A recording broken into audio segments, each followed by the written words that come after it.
हरे कृष्णा। एक ब्राह्मण था, उसकी मृत्यु हो जाती है और एक बच्चा रह जाता है। बच्चा जब बड़ा होता है तो वो कुछ करना नहीं चाहता है। वो हमेशा दुखी रहता है कि मेरे पिता ने कोई संपत्ति नहीं छोड़ी मेरे लिए, मैं तो बहुत गरीब हूँ। और चूंकि वो कुछ नहीं करता था तो उसकी गरीबी जाती ही नहीं थी। जितने भी लोग थे अड़ोस पड़ोस के, वो कहने लग गए अब कि ये इसका कुछ नहीं होने वाला है, क्योंकि ये सारा दिन बैठा रहता है और बोलता है कि मैं बहुत गरीब हूँ, कुछ मेहनत नहीं करता है।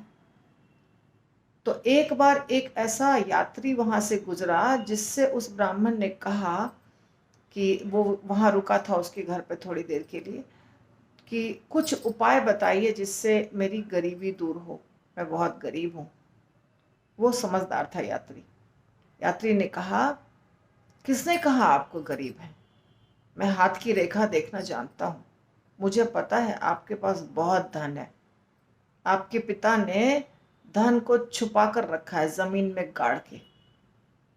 आप उसको निकाल लीजिए, बस हो गया, पैसा आ जाएगा आपके पास, आप सबसे अमीर बन जाएंगे। बहुत ज़्यादा धन है, खजाना रखा हुआ है आपके पिता ने जमीन के नीचे, लेकिन आपको खुदाई करके निकालना पड़ेगा। वो खजाना जमीन के नीचे है। तो वो व्यक्ति खुश हो गया, तुरंत कुल्हाड़ी लाया और खोदना शुरू किया।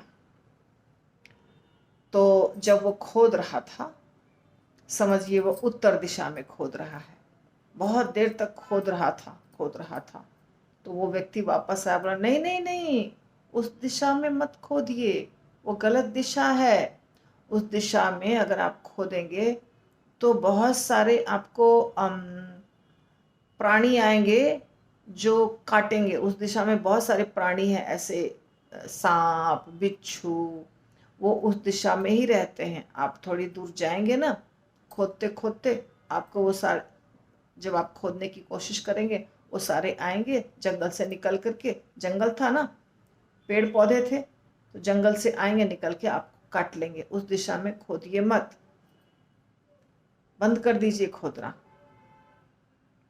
तो फिर वो दूसरी दिशा में खोदना शुरू करता है। थोड़ी देर जब खोद लेता है, फिर ये व्यक्ति आता है। अब एक दिन में तो पूरी खुदाई नहीं होने वाली थी ना, एक दिन एक दिशा में खोदा, जब देखा उस व्यक्ति ने तो कहा उधर मत खोदिए। फिर दूसरे दिन दूसरी दिशा में खोदा, तो बोलता अरे उधर भी मत खोदिए, उधर भी खोदेंगे तो उस साइड शेर बाघ उस दिशा में रहते हैं, थोड़ी दूर जाएंगे तो आ जाएंगे आपको काटने के लिए।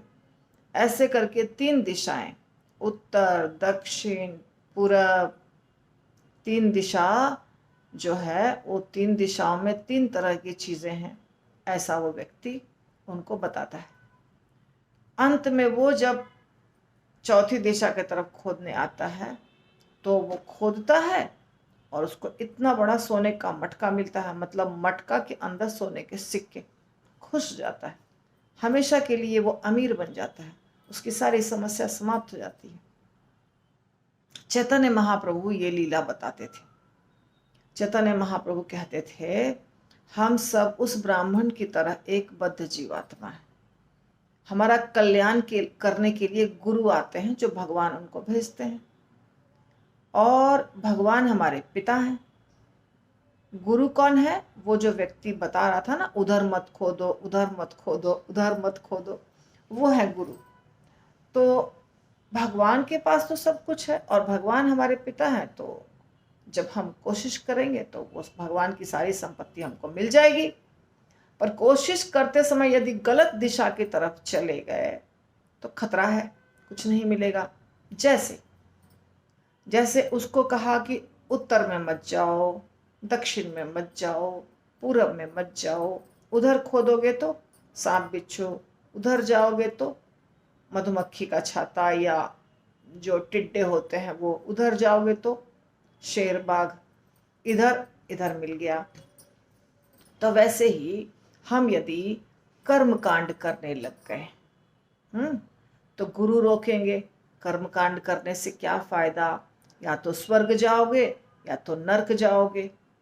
कर्म कांड करने से कोई फायदा नहीं, धन जमा होगा, जमीन जायदाद, बच्चे, परिवार, सुंदर पत्नी, ये सब जमा करोगे, फिर स्वर्ग जाओगे, फिर स्वर्ग से लौट के वापस आना पड़ेगा, क्योंकि स्वर्ग तो परमानेंट है नहीं। गलत करोगे तो नर्क जाना पड़ेगा।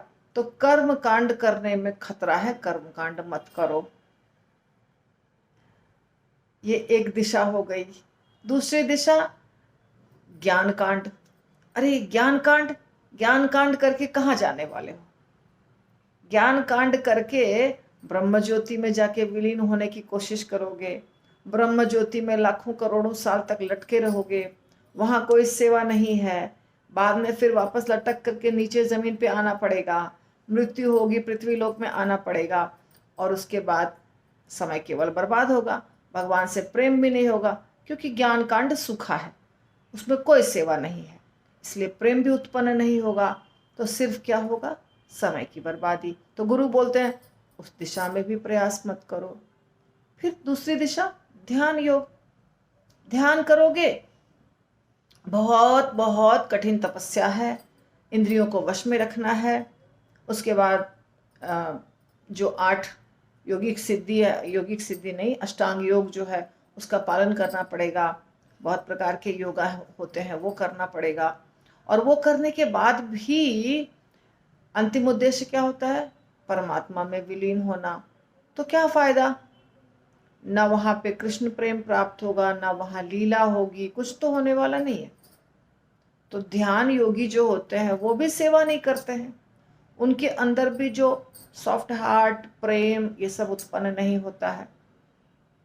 तो उस दिशा में भी प्रयास करने से कोई फायदा नहीं है। तो फिर गुरु बताते हैं, हाँ भक्ति योग ये प्रैक्टिस करो। शुरू से लेकर के एंजॉयमेंट ही एंजॉयमेंट है। जब प्रैक्टिस करोगे तभी भी आनंद है, जब भगवत धाम जाओगे तभी भी आनंद है। हर समय आनंद है। कृष्ण कथा में आनंद है, कृष्ण सेवा में आनंद है, कृष्ण के दर्शन में आनंद है, कृष्ण के प्रसाद में आनंद है, कृष्ण के भक्तों के साथ आनंद है, कृष्ण के धाम जाने के बाद आनंद है।